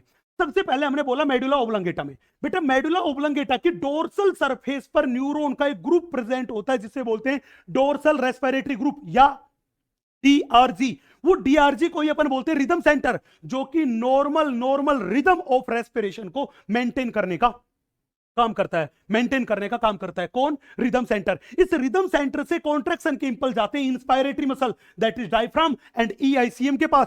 जब तक इंपल्स जाएंगे इन मसल में कॉन्ट्रैक्शन होगा, मतलब इंस्पायरेशन होगा, और जो ही इंपल्स देना बंद कर देगा मसल्स क्या होने लग जाएगी, रिलैक्स होने लग जाएगी। बोलो हाँ कि ना। अब ये जो रिदम सेंटर है ये लोकेटेड होता है कहां पे, मेडुला ओब्लंगेटा में। लेकिन पोन्स में एक और सेंटर होता है जिसको बोलते हैं न्यूमोटैक्सिक सेंटर। ये न्यूमोटैक्सिक सेंटर जो होता है ये एग्जैक्टली में ये जो रिदम सेंटर है इस रिदम सेंटर को नेगेटिव फीडबैक देता है। कैसा फीडबैक देता है? नेगेटिव फीडबैक देता है, और इसकी एक्टिविटी को क्या करता है, मॉडरेट करने का काम करता है। एनसीईआरटी कहती है कि न्यूमोटैक्सिक सेंटर क्या काम करता है, रिदम सेंटर की एक्टिविटी को मॉडरेट करने का काम करता है और इंस्पायरेशन को बंद करवाने का काम करता है। इसीलिए तो इस न्यूमोटैक्सिक सेंटर को बोलते हैं switch off point of inspiration. Switch off point of inspiration ये क्या काम करता है, इंस्पायरेशन का ड्यूरेशन जो 2 सेकंड का था उसको 2 सेकंड से क्या कर देगा, कम। अरे जब इंस्पायरेशन 2 सेकंड से कम का हुआ तो एक्सपायरेशन का टाइम जो 3 सेकंड था वो भी तो घट गया। तो बताओ 1 मिनट में नंबर ऑफ ब्रीथ जो थे वो बढ़े कि घटे, बढ़ गए। तो ध्यान रखना pneumotaxic centre duration of inspiration को घटा के ब्रीथिंग रेट को बढ़ाने का काम करता है। बोलो हाँ कि ना। यहां पे मेडुला ओब्लंगेटा में वेंट्रल सरफेस पे प्रेजेंट होता है VRG, that is ventral respiratory group. ये वीआरजी जो होता है एग्जैक्टली में ये फोर्सफुल ब्रीथिंग के लिए रेस्पॉन्सिबल है। हमने बोला किसमें हेल्प करता है, helps in forceful breathing. Normal breathing में ये इनएक्टिव रहता है, ये केवल और केवल किसमें हेल्प करता है, फोर्सफुल ब्रीथिंग में। जब हम फोर्सफुल इंस्पायरेशन करेंगे, जोर लगा के सांस खींचेंगे, तो अपने पास ये रिदम सेंटर एंड वीआरजी दोनों डायफ्राम एंड ईआईसीएम में कॉन्ट्रैक्शन बहुत ज्यादा करवाएंगे जिससे इंस्पायरेशन होगा ज्यादा। लेकिन जब फोर्सफुल एक्सपायरेशन करेंगे, बाबा रामदेव की योग अख्तर, जोर लगा के सांस छोड़ेंगे, तो उस टाइम के लिए हमें इन दोनों की दोनों एक्सपायरेटरी मसल में कॉन्ट्रैक्शन करवाना पड़ता है। और एक्सपायरेटरी मसल्स में कॉन्ट्रैक्शन कौन करवा सकता है, वीआरजी। इसीलिए हम इसको बोलते हैं एक्सपायरेटरी सेंटर। नेक्स्ट अगला मेरे पास था केमिकल कंट्रोल ऑफ रेस्पिरेशन। बेटा एग्जैक्टली में रेस्पिरेशन का केमिकल कंट्रोल करने के लिए हमारे ब्रेन में प्रेजेंट होता है कीमो सेंसिटिव एरिया। आप यहां पे देख सकते हैं CSA that is chemo sensitive area, जो कि रिदम सेंटर के पास लोकेटेड है। सवाल था सर ये कैसे काम करता है। एग्जैक्टली में हमारी बॉडी की एओर्टा एंड कैरोटिड आर्टरी जो है, इन आर्टरीज में कुछ रिसेप्टर होते हैं जो कि केमिकल मटेरियल के लिए होते हैं सेंसिटिव। एओर्टा में प्रेजेंट रिसेप्टर को बोलते हैं एओर्टल बॉडी एंड कैरोटिड आर्टरी में जो प्रेजेंट होता है उसे बोलते हैं कैरोटिड बॉडी। आपको पता है ये दोनों की दोनों क्या है, आर्टरी। और आर्टरी में कैसा ब्लड, ऑक्सीजनेटेड ब्लड। बेटा जो ही ऑक्सीजनेटेड ब्लड में कार्बन डाइऑक्साइड की कंसंट्रेशन बढ़ेगी तो पीसीओ2 बढ़ेगा। जो ही ऑक्सीजनेटेड ब्लड में H+ की कंसंट्रेशन बढ़ेगी तो पीएच घटेगी। तो ऑक्सीजनेटेड ब्लड में जो ही पीसीओ2 बढ़ता है एंड पीएच घटती है, तुरंत के तुरंत ये रिसेप्टर जो थे यहां पे, ये रिसेप्टर क्या हो जाएंगे, एक्टिव। इन रिसेप्टर के एक्टिव होते ही सिग्नल जो था वो पहुंचेगा कीमो सेंसिटिव एरिया CSA के पास, जो कि मेडुला ओब्लंगेटा में रिदम सेंटर के पास है। अरे हाँ कि ना। और CSA को बोलेगा कि ऑक्सीजनेटेड ब्लड में पीसीओ2 बढ़ रहा है, उसकी पीएच घट रही है, तो तू जल्दी से कंट्रोल करवा। तो तुरंत के तुरंत यहां से सिग्नल पहुंचेंगे रिदम सेंटर से, और रिदम सेंटर जो था वो जो भी एक्शन लेनी होगी, रिक्वायर्ड एक्शन लेनी होगी, वो रिक्वायर्ड एक्शन लेगा। और रिक्वायर्ड एक्शन क्या लेगा, वो इंस्पायरेशन करवाएगा ताकि ऑक्सीजन का अमाउंट बढ़ जाए, कंसंट्रेशन ऑफ ऑक्सीजन ब्लड में बढ़ जाए। बोलो हाँ कि ना। यही मेरे पास है chemical control of respiration. Centre किसके लिए सेंसिटिव है? PCO2 एंड पीएच के लिए, that is concentration of H+ के लिए। नेक्स्ट, अगला हम बात करते हैं रेस्पिरेटरी वॉल्यूम्स एंड कैपेसिटी। बेटा मैं आपको बता दूं, इन रेस्पिरेटरी वॉल्यूम्स एंड कैपेसिटी जो थी, हम इनके बारे में बात कर रहे हैं, और इनको मेजर किया जाता है, वो किया जाता है स्पायरोमीटर से। किससे मेजर किया जाता है? स्पायरोमीटर से। स्पायरोमीटर से। बड़े ध्यान से देखना, एक एक वॉल्यूम के बारे में बात करते हैं। सबसे पहले अपने पास टाइडल वॉल्यूम। मान लीजिए किसी पर्सन का लंग्स है, और ये लंग्स है वो नॉर्मल स्टेज में है। कौन सी स्टेज में? नॉर्मल स्टेज में। हमने बोला नॉर्मल स्टेज में, और इस पर्सन ने नॉर्मल इंस्पायरेशन किया, NI का मतलब नॉर्मल क्या किया? इंस्पायरेशन। जब नॉर्मल इंस्पायरेशन किया तो इसके लंग्स में लगभग 500 ml एयर एंटर हुई। अरे हाँ कि ना। तो जब एक पर्सन नॉर्मल इंस्पायरेशन करता है तो जो एयर लंग्स में एंटर होती है उस 500 ml एयर को बोलते हैं टाइडल वॉल्यूम। क्या बोलते हैं? Tidal volume. अरे हाँ कि ना। अब हम इस पर्सन से कहेंगे कि तू नॉर्मल एक्सपायरेशन कर। NE का मतलब नॉर्मल एक्सपायरेशन कर। अरे जब नॉर्मल एक्सपायरेशन करेगा तो क्या करेगा? जितनी एयर इंस्पायरेशन में आई थी उतनी एयर को क्या निकाल देगा? बाहर। तो लंग्स अपनी नॉर्मल स्टेज में चले गए कि नहीं चले गए? तो हमने बोला कि नॉर्मल एक्सपायरेशन में जो एयर बाहर छोड़ी जाती है उसे क्या बोलते हैं? Tidal volume. तो चाहे कैसे डिफाइन कर दो, तो आप कह दो कि नॉर्मल स्टेज में इंस्पायर्ड की गई एयर का वॉल्यूम, या मैं बोल दूं कि नॉर्मल एक्सपायरेशन के दौरान छोड़ी गई एयर का वॉल्यूम, उसको क्या बोलते हैं? Tidal volume. और जिसकी वैल्यू होती बेटा 500 ml। बोलो हाँ कि ना। अब सवाल बड़ा था, आपने बोला नॉर्मल इंस्पायरेशन किया तो 500 ml एयर अंदर गई, टाइडल वॉल्यूम गया। और मैं कहूं नॉर्मल एक्सपायरेशन किया तो टाइडल वॉल्यूम छोड़ दिया। तो जब हमने नॉर्मल एक्सपायरेशन कर दिया तो लंग्स अपनी नॉर्मल स्टेज में आ गए? बिल्कुल आ गए। तो क्या लंग्स में उस टाइम पे कोई एयर नहीं है? बेटा है। बेटा है। लंग्स जब नॉर्मल स्टेज में आ गए तब भी इसमें 2100 से लेके 2300 ml एयर है। मतलब नॉर्मल स्टेज में हमारे लंग्स में जो 2100 से 2300 ml एयर भरी पड़ी है, ये तो रहती है। अरे हाँ कि ना। जब नॉर्मल इंस्पायरेशन करोगे तो इसमें 500 ml और ऐड हो जाएगी, और जब नॉर्मल एक्सपायरेशन करोगे तो जो 500 ml आई थी वो बाहर निकल जाएगी। तो मैं कह दूं कि नॉर्मल स्टेज में लंग्स में जो एयर भरी होती है उस एयर को बोलते हैं फंक्शनल रेजिडुअल वॉल्यूम। तो ये जो मेरे पास है, ये मेरे पास है FRC। चलो मैं आगे, अब बड़े ध्यान से देखना। अब अपने पास है इंस्पायरेटरी रिजर्व वॉल्यूम। हमने बोला किसी पर्सन का लंग्स नॉर्मल स्टेज में है, उसमें क्या भरा पड़ा है? FRC। उसने जोर लगा के सांस खींचा, अरे जब जोर लगा के सांस खींचा, नॉर्मल सांस ले रहा था तो टाइडल वॉल्यूम आ रहा था कि नहीं आ रहा था? अरे जोर लगा के सांस खींचेगा तो टाइडल वॉल्यूम के अलावा भी तो एयर आएगी। तो मैंने बोला कि जब जोर लगा के सांस खींचा मतलब उसने किया फोर्सफुल इंस्पायरेशन। FI का मतलब फोर्सफुल इंस्पायरेशन। तो टाइडल वॉल्यूम के अलावा जो एडिशनल एयर ऑफ वॉल्यूम आया, उसी को बोलते हैं इंस्पायरेटरी रिजर्व वॉल्यूम। क्या बोलते हैं? Inspiratory reserve volume. तो हमने बोला कि जब एक पर्सन फोर्सफुल इंस्पायरेशन करता है तो टाइडल वॉल्यूम के अलावा जो additional air of volume of air lungs में एंटर होता है उसे ही बोलते हैं इंस्पायरेटरी रिजर्व वॉल्यूम, और उसकी वैल्यू होती है 2500 से 3000 ml। अगला देखना, अगला है एक्सपायरेटरी रिजर्व वॉल्यूम। अब बिल्कुल ध्यान से देखिएगा। हमने बोला ये एक पर्सन था, इस पर्सन ने यहां पे क्या किया? इंस्पायरेशन किया, दैट इज नॉर्मल इंस्पायरेशन किया। तो टाइडल वॉल्यूम क्या गया? अंदर गया। अब इस पर्सन ने जोर लगा के सांस छोड़ी, फोर्सफुल एक्सपायरेशन किया। इसने क्या किया? फोर्सफुल एक्सपायरेशन किया। अरे जब जोर लगा के सांस छोड़ेगा, नॉर्मल सांस छोड़ता तो टाइडल वॉल्यूम जाता। जब जोर लगा के सांस छोड़ेगा तो मैंने कहा कि टाइडल वॉल्यूम तो जाएगा ही, उसके अलावा कुछ एडिशनल वॉल्यूम ऑफ एयर भी बाहर निकलेगा। और टाइडल वॉल्यूम के अलावा जो एडिशनल वॉल्यूम ऑफ एयर बाहर निकला उसे ही बोल दिया एक्सपायरेटरी रिजर्व वॉल्यूम। क्या बोल दिया? एक्सपायरेटरी रिजर्व वॉल्यूम, जिसकी वैल्यू होती है 1000 से 1100 ml। बोलो हाँ कि ना। मतलब ये हुआ कि FRC में दो चीजें थी, एक तो अपने पास था ERV जिसको हमने बोला एक्सपायरेटरी रिजर्व वॉल्यूम, एंड दूसरा मेरे पास था RV। इसका मतलब जब भी कोई पूछे आरवी का मतलब क्या, तो हमने कहा आरवी का मतलब है रेजिडुअल वॉल्यूम। तो रेजिडुअल वॉल्यूम कितना होता है? 1100 से 1200 ml। और ये वो एयर का वॉल्यूम है जो फोर्सफुल एक्सपायरेशन के बाद भी लंग्स से बाहर नहीं निकलता, मतलब हमेशा लंग्स में प्रेजेंट होता है। इसी को क्या बोलते हैं? Residual volume. और इस रेजिडुअल वॉल्यूम को कभी भी स्पायरोमीटर से मेजर नहीं किया जा सकता। ठीक है जी, अपन आगे मूव करते हैं। अगला देखना, अपने पास है इंस्पायरेटरी कैपेसिटी। लॉजिक को समझना, हमने मान लिया एक पर्सन जो था उसने नॉर्मल इंस्पायरेशन किया। नॉर्मल क्या किया? इंस्पायरेशन किया। नॉर्मल इंस्पायरेशन किया तो टाइडल वॉल्यूम गया अंदर, बोलो हाँ कि ना? टाइडल वॉल्यूम गया। अब उस पर्सन ने क्या काम किया? नॉर्मल एक्सपायरेशन किया। नॉर्मल एक्सपायरेशन किया तो टाइडल वॉल्यूम क्या निकल गया? बाहर। अब एनसीईआरटी क्या कहती है कि जब एक पर्सन नॉर्मल एक्सपायरेशन के बाद फोर्सफुल इंस्पायरेशन करता है, नॉर्मल एक्सपायरेशन के बाद फोर्सफुल इंस्पायरेशन करता है, तो मतलब इस बात को तो थोड़ी देर के लिए भूल जाओ। एनसीईआरटी की डेफिनेशन के लिए मैं बोलूं कि नॉर्मल एक्सपायरेशन के बाद जब कोई पर्सन फोर्सफुल इंस्पायरेशन करेगा तो फोर्सफुल इंस्पायरेशन में टोटल ली जाने वाली एयर का वॉल्यूम, टोटल वॉल्यूम कौन सा जाएगा? TV plus IRV. इसी को बोलते हैं inspiratory capacity, that is IC.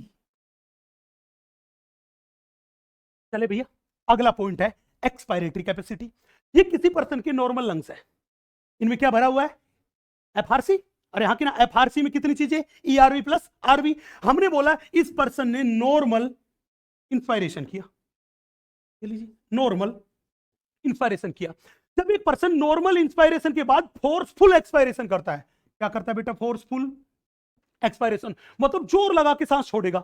तो नॉर्मल सांस छोड़ता तो टीवी तो जाता ही, अब टीवी के साथ साथ कौन जाएगा? टीवी के साथ साथ ईआरवी जाएगा, क्योंकि आरवी को तो कभी भी बाहर निकालना पॉसिबल ही नहीं है। तो मैंने बोला नॉर्मल इंस्पायरेशन के बाद फोर्सफुल एक्सपायरेशन में जो कुल एयर बाहर छोड़ी गई उसके वॉल्यूम को ही अपन बोल देते हैं क्या? Expiratory capacity. Expiratory capacity. Next, अगला था मेरे पास वाइटल कैपेसिटी। वो पूछेगा वाइटल कैपेसिटी क्या है? बेटा हमने बोला कि वाइटल कैपेसिटी का कंसेप्ट बता रहे हैं कि ये अपने पास नॉर्मल स्टेज में लंग्स था। अरे हाँ कि ना? इस पर्सन ने अपने पास वो किया नॉर्मल इंस्पायरेशन। अरे हाँ कि ना? नॉर्मल इंस्पायरेशन किया तो टाइडल वॉल्यूम बाहर निकला, बोलो यस कि नो? टाइडल वॉल्यूम अंदर गया। टाइडल वॉल्यूम अंदर गया। अब हमने इस पर्सन से कहा कि तू फोर्सफुल एक्सपायरेशन कर। क्या कर? फोर्सफुल एक्सपायरेशन कर। फोर्सफुल एक्सपायरेशन में क्या बाहर निकलेगा? Tidal volume plus ERV. बाहर निकल गया कि नहीं निकल गया? दैट इज एक्सपायरेटरी कैपेसिटी, बाहर निकल गई। चलो मैं आगे, अब इस वाली बात को थोड़ी देर के लिए भूल जाओ। हमने बोला जब एक पर्सन फोर्सफुल एक्सपायरेशन के बाद फोर्सफुल इंस्पायरेशन करेगा तो क्या होगा? फोर्सफुल इंस्पायरेशन करने के लिए अभी लंग्स में केवल आरवी है, तो लंग्स को नॉर्मल कंडीशन में ले जाना पड़ेगा, तो ये ईआरवी लौटाना पड़ेगा। तो सबसे पहले लंग्स में एंटर कौन करेगा? ईआरवी। उसके बाद नॉर्मल इंस्पायरेशन में क्या जा रहा था? TV, that is TV. और उसके बाद फोर्सफुल मतलब additional air, that is IRV. तो जब एक पर्सन फोर्सफुल एक्सपायरेशन के बाद फोर्सफुल इंस्पायरेशन करता है तो फोर्सफुल इंस्पायरेशन में ली जाने वाली एयर का volume, that is ERV plus TV plus IRV, इसी को बोलते हैं वाइटल कैपेसिटी। वाइटल कैपेसिटी, बोलो हाँ कि ना? अगला सवाल था the total lung capacity, that is TLC. TLC का क्या मतलब है?